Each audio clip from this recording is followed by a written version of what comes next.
பண்ணாதவங்க சப்ஸ்கிரைப் பண்ணுங்க. அப்படியே பக்கத்துல இருக்க பெல் ஐகானையும் பிரஸ் பண்ணுங்க. இந்த பதிவில் மீன ராசியில் அமர்ந்திருக்கக்கூடிய உத்திரட்டாதி நட்சத்திர அன்பர்களுக்கு குரு வக்கர பயிற்சி, சனி வக்கர நிவர்த்தி பலன்கள் காணலாம். 2024 வருடம் குரோதி வருஷம் புரட்டாசி மாதம் 29ஆம் தேதி ரிஷபராசியில் குருபகான் வக்கரகதியில் பின்னோக்கி வருகிறார். 2024 வருடம் குரோதி வருஷம் ஐப்பசி மாதம் 18ஆம் தேதி சனிபகான் வக்கர நிவர்த்தி அடைந்து நேர்கதியில் முன்னோக்கி வருகிறார். குரு வக்கர பயிற்சியும் சனி வக்கர நிவர்த்தியும் மீனராசி உத்திரட்டாதி நட்சத்திர அன்பர்களுக்கு என்ன மாதிரியான பலாபலன்களை கொடுக்கும் என்பதை இந்த பதிவில் காணலாம். மீனராசி உத்திரட்டாதி நட்சத்திர அன்பர்களுக்கு இப்போ பார்த்தீங்கன்னா ஜென்ம நட்சத்திரத்திலே உத்திரட்டாதி நட்சத்திரம் 3ஆம் பாதத்திலே ராகு சஞ்சாரம் செய்து கொண்டிருக்கிறார். இது வந்து பார்த்திங்கன்னா 2024 வருடம் குரோதி வருஷம் ஐப்பசி மாதம் 3ஆம் தேதி 2ஆம் பாதத்திற்கு ராகு பயிற்சி ஆகிறார். ராகு நட்சத்திரத்தில் சனி பகவானும் சனி பகவான் நட்சத்திரத்தில் ராகு பகவானும் சஞ்சாரம் செய்து கொண்டிருக்கிறார்கள். இப்போ வந்து உத்திரட்டாதி நட்சத்திர அன்பர்களுக்கு நட்சத்திரநாதன் சனி பகவான் வந்து விரயத்திலே ராகு நட்சத்திரத்திலே சஞ்சாரம் செய்கிறார். 7.5 நாட்டு சனியில் விரயச்சனி உங்களுக்கு நடக்கிறது. சனி பகவான் வக்கரகதியில் இருக்கும்போது பூமி, மண், மனை, வீடு, நிலபுல சொத்துக்கள் வழியில் யோகம் அடைந்திருக்கலாம். அண்ணன் அக்கா உடன் பிறந்தவர்களுக்கு சுபகாரியங்கள் நடந்திருக்கலாம். உத்திரட்டாதி நட்சத்திர அன்பர்கள் சனி பகவானுடைய வக்கர காலங்களில் இதை தங்க நகை ஆபரணம் எடுத்திருக்கலாம், வீடு கட்டியிருக்கலாம், ஒரு சிலர் வந்து நிலபுல சொத்துக்கெல்லாம் கூட வாங்கியிருக்கலாம். சனி பகவான் 2024 வருடம் ஐப்பசி மாதம் 18ஆம் தேதி 12வது வீட்டிலே வக்கர நிவர்த்தி அடைந்து நேர்கதியில் முன்னோக்கி வரார். இப்போ வந்து 7.5 நாட்டு சனியின் விரயச்சனியினுடைய தாக்கம் மிக கடுமையாக இருக்கும். உத்திரட்டாதி நட்சத்திர அன்பர்களுக்கு மீண்டும் வந்து உங்களுக்கு பயணங்கள் தொடரும். ஒரு 150 நாட்களாக உங்களுக்கு வந்து அலைச்சல் குறைவாக இருந்திருக்கும், பயணங்கள் குறைவாக இருந்திருக்கும். சனி பகவான் வக்கர நிவர்த்தி அடைந்து நேர்கதியில் முன்னோக்கி வரும்போது மீண்டும் வந்து நீங்கள் வந்து பாத யாத்திரை, கிரிவலம், பயணங்கள் இப்படி வந்து அலைச்சல் அதிகமாக இருக்கும். சனி பகவான் வக்கர நிவர்த்தி அடைந்து முன்னோக்கி வரும்போது விரயச்சனியின் பாதிப்புகள் கொஞ்சம் கூடுதலாக இருக்கும். மீனராசிக்கும் தொழில் ஜீவன கர்மஸ்தானத்திற்கும் அதிபதியான குரோதி வருஷம் சித்திரை மாதம் 18ஆம் தேதி 3ஆம் இடமான முயற்சி ஸ்தானத்திலே சஞ்சாரம் செய்து கொண்டிருக்கிறார். 2024 வருடம் புரட்டாசி மாதம் 29ஆம் தேதி குரு வக்கரகதியில் பின்னோக்கி வருகிறார். கோச்சாரத்திலே 3, 4, 6, 8, 12ஆம் வீடு ஜென்ம ராசியில் குரு வரும்போது குருவால் பெரிய அளவு ஆதாயம் பெற முடியாது.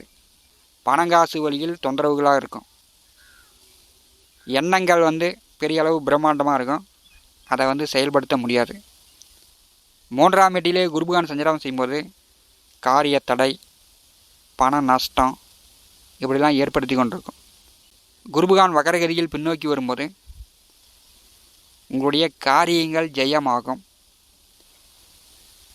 எடுக்கின்ற காரியங்கள், முயற்சி செய்யக்கூடிய விஷயங்கள் மீனராசி உத்திரட்டாதி நட்சத்திர அன்பர்களுக்கு ஜெயமாகும். உங்களுடைய தொழில் சார்ந்து, வியாபாரம் சார்ந்து, வர்த்தகம் சார்ந்து, பொருளாதாரம் சார்ந்து உங்களுடைய முயற்சிகள் எடுக்கும்போது உடனே சக்ஸஸ் ஆகும். வேலை இல்லாதவர்களுக்கு வேலை கிடைக்கும். தொழில் செய்து கொண்டிருப்பவர்கள் புதிதாக நீங்களே முதலாளியாக இருக்கக்கூடிய உங்கள் தொழிலுக்கு அந்த தொழிலை விரிவுபடுத்தலாம். உங்களுடைய சுய ஜாதகத்தில் குரு வந்து வக்கரம் அடைந்திருந்தார் என்றால் 3ஆம் வீட்டிலே குருபகான் வக்கரகதியில் பின்னோக்கி வரும்போது பெரிய அளவு தொழில் வந்து விருத்தி அடையும். மீனராசி உத்திரட்டாதி நட்சத்திர அன்பர்களுக்கு 3ஆவது வீட்டிலே ராசிநாதன் வக்கரகதியில் பின்னோக்கி வரும்போது தனம், வாக்கு, குடும்பஸ்தானம் பலமாகிறது. வக்கர குருபகானுடைய 5ஆம் பார்வை கலத்தரஸ்தானத்தின் மேல் விழும்போது திருமண வயதில் உள்ளவர்கள், வரன் பார்த்து கொண்டிருப்பவர்கள், முதல் தாரமாக இருந்தாலும் சரி, 2ஆம் தாரமாக இருந்தாலும் சரி, வரன் செட்டாகும், திருமணம் நடப்பதற்கான வாய்ப்புகள் உண்டு. வாழ்க்கை துணைக்கு இதே நோய் நொடி தொந்தரவு இருந்துச்சுன்னா வாழ்க்கை துணையிடம் கருத்து வேறுபாடு, சண்டை சச்சரவு, பிரச்சனை, பிரிவினை இப்படிலாம் தொந்தரவுகள் இருந்துச்சுன்னா அதில் நிவர்த்தி ஆகும். நண்பர்களிடம் உறவினர்களிடம் ஒத்தாசை உதவிகள் எதிர்பார்க்கலாம்.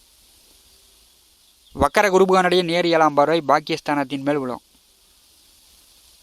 மீனராசி உத்திரட்டாதி நட்சத்திர நண்பர்களுக்கு தந்தையிடம் இருந்து வந்த கருத்து வேறுபாடுகள் நீங்கும். தந்தையாருடைய ஆஸ்தி, அந்தஸ்து, அதிகாரம் உங்களுக்கு கிடைக்கும். சகல பாக்கியங்களை கொடுக்கப் போகிறார். வக்கர குருபகனுடைய 9ஆம் பார்வை லாபஸ்தானத்தின் மேல் விழுகிறது. மூத்த உடன்பிறப்புகளுக்கு திருமணம் போன்ற சுபகாரியங்கள் நடக்கும். 3ஆம் வீட்டிலே குருபகன் வக்கரகதியில் பின்னோக்கி வரும்போது உத்திரட்டாதி நட்சத்திர நண்பர்களுக்கு உங்கள் முயற்சிகள் 80% வெற்றி அடையும். நட்சத்திரநாதனும் ஜென்மராசியில் அமர்ந்திருக்கக்கூடிய ராகுவும் நட்சத்திர பரிவர்த்தனை யோகத்தில் சஞ்சாரம் செய்கிறார்கள். ஜென்ம நட்சத்திரத்திலே ராகு வரும்போது பிரம்மாண்டமாக பெரிய அளவு ஆசைகளை கொடுப்பார். பிற ஆசைப்பட்டு குடும்ப நபர்களை நம்பாமல் வெளியிட நபர்களை நம்பி பணங்காசு கொடுத்து ஏமாந்து விடாதீர்கள். இன்டர்நெட்டு, ரேஸு, சூதாடுறது, பிரம்மாண்ட அதிர்ஷ்டங்களை நம்பி உத்திரட்டாதி நட்சத்திர நண்பர்கள் ஏமாந்து போயிடாதீங்க. இப்போ உங்களை எந்த வழியிலும் ஏமாற்றுவதற்கான வாய்ப்புகள் இந்த ராகு எதிர்பார்த்து கொண்டிருக்கிறார். ராகுவும் சனி புகானும் நட்சத்திர பரிவர்த்தனை யோகத்தில் இருக்கும்போது உங்களை பார்த்து ஊரே பொறாமப்படும். அந்தளவுக்கு உங்களுக்கு பேரும் புகழும் கிடைக்கும். உங்களுடைய வழி சரியில்லாமல் இருந்துச்சுன்னா ஊரே உங்களை பார்த்து ஏளனமாக கேவலமாக பேசக்கூடிய அமைப்பும் வந்துவிடும். உத்திரட்டாதி நட்சத்திர நண்பர்கள் குடும்ப நபர்களை தவிர மற்றவர்களை நம்பாதீங்க. ராகு மற்றவர்களை நம்பக்கூடிய கிரகம். அப்படியே நம்ப வச்சு உங்களை ஏமாற்றி முழுசாக மற்றவர்களிடம் ஊராரிடம் அசிங்கப்படுற மாதிரி, அவமானப்படுற மாதிரி, பணத்தை விட்டுட்டு கடங்காரனா ஆகிற மாதிரி ஏற்படுத்திவிடும்.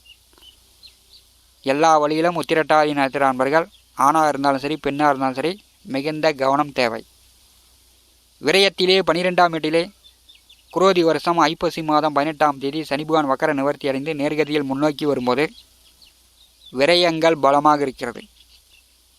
வீடு கட்டலாம், நிலபுல சொத்துக்கள் வாங்கலாம், கடன் இருந்தால் கடனை கட்டலாம்.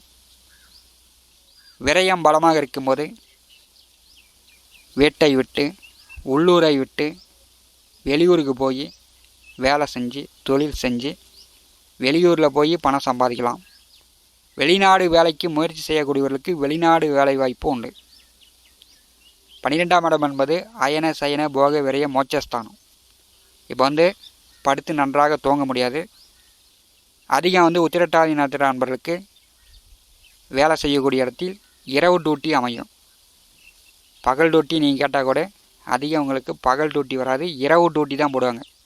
அதிக நேரம் கண் விழித்து வேலை பார்க்குற மாதிரி உறக்கம் கெடும். சனி பகவானுடைய நேர் 7ஆம் பார்வை சத்ருஸ்தானத்தின் மேல் விழுகிறது. பகை, போட்டி, எதிர்ப்பு, நீங்கள் வேலை செய்யக்கூடிய இடத்தில், தொழில் செய்யக்கூடிய இடத்தில் பகை போட்டிலாம் வரத்து கொண்டு உங்களுடைய வேலையில் நீங்கள் கண்ணும் கருத்துமாக செயல்பட்டால் பெரிய அளவு வேலையில் பிரச்சனை இருக்காது. சனி பகவானுடைய 3ஆம் பார்வை குடும்பஸ்தானத்திற்கு இருக்கிறது.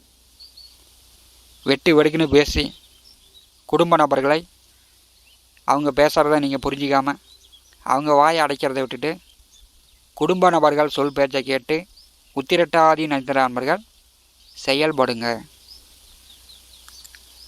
பணங்காசை வீண் விரயம் செய்து விடாதீர்கள். பணங்காசில் கவனமாக இருக்கணும். யாருக்கும் வாக்கு கொடுக்காதீங்க. வாக்கு கொடுத்தாலும் நிறைவேற்ற முடியாது. வக்கரம் பெறக்கூடிய குருபகவான் பார்வையும் வக்கர நிவர்த்தி அடையக்கூடிய சனி பகவான் பார்வையும் பாக்கியஸ்தானத்தின் மேல் விழுகிறது. தந்தையாருடைய அறிவுரை பெற்று உத்திரட்டாதி நட்சத்திர நண்பர்கள் செயல்படுவது நல்லது. கோச்சாரத்திலே 12ஆவது வீட்டிலே சனி பகவான் வரும்போது காலுக்கு அதிக அலைச்சல் ஏற்படும். நின்றுக்கிட்டே வேலை பார்க்குற மாதிரி அல்லது நடந்துக்கிட்டே இருக்கிற மாதிரி உக்காந்து வேணாச்சும் ரெஸ்ட் எடுக்கலாம் அப்படின்னா இந்த சனி பகவான் விடமாட்டார். உத்திரட்டாதி நட்சத்திர அன்பர்கள் பாத யாத்திரை, கிரிவலம் இப்படி உங்களுடைய பயணங்கள் மீண்டும் தொடரும். வேலை தொழில் சார்ந்து கொஞ்சம் அலைச்சல் அதிகமாக இருக்கும். பாத யாத்திரை, கிரிவலம் செல்வது உத்திரட்டாதி நட்சத்திர அன்பர்களுக்கு விரயச்சனியின் பாதிப்புகள் குறையும். மேலும் தகவலுக்கு எங்கள் சேனலை மறக்காமல் சப்ஸ்கிரைப் பண்ணுங்கள். நன்றி.